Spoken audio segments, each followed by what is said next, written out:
Hellcat.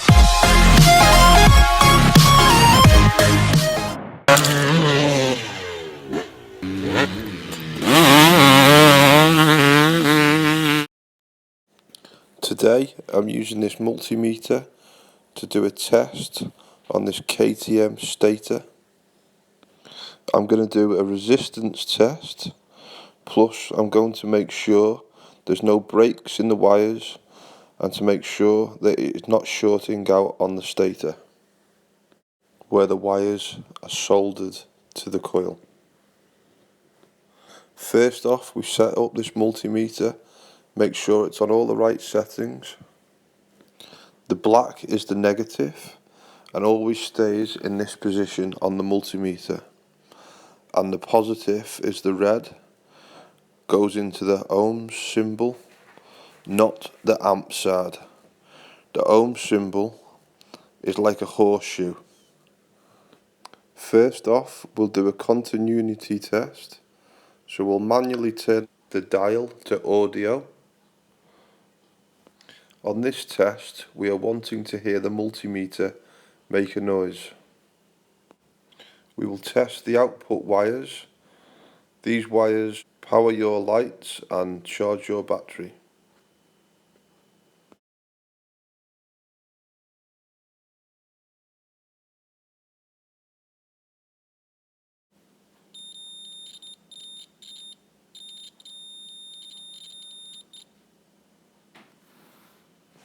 That's all good.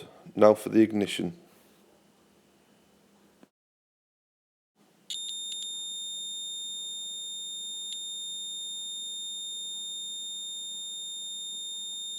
That's all good. It shows we've got no breaks leading into this coil. What we can also do while we've got the multimeter on this setting is we can test to see if it's shorting out on itself. Just put one end in the ignition. Doesn't matter whether it's the negative or the positive. And then just touch the metalwork which surrounds the stator. And this time, if there's no noise, that's a good thing. This is just showing you that it is not shorting out on itself. Now it's time to do a ohms test on this KTM Stator. So what we do is manually turn it to the horseshoe symbol.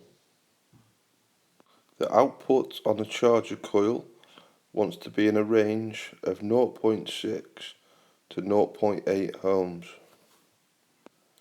This varies on all different styles of bikes and makes of bikes. So let's see what we've got here.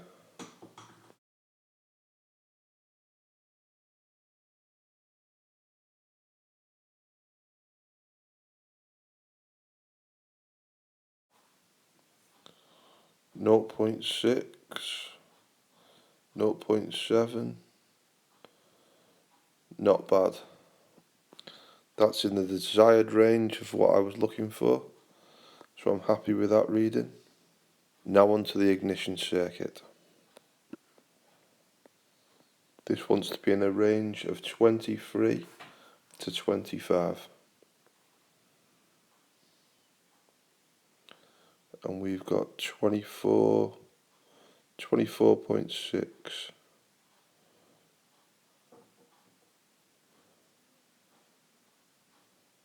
24.7. Not bad. So this shows me that this stator is in good working order. Hope this has helped you. Like and subscribe to my channel. And God bless and safe riding, guys. Hellcat.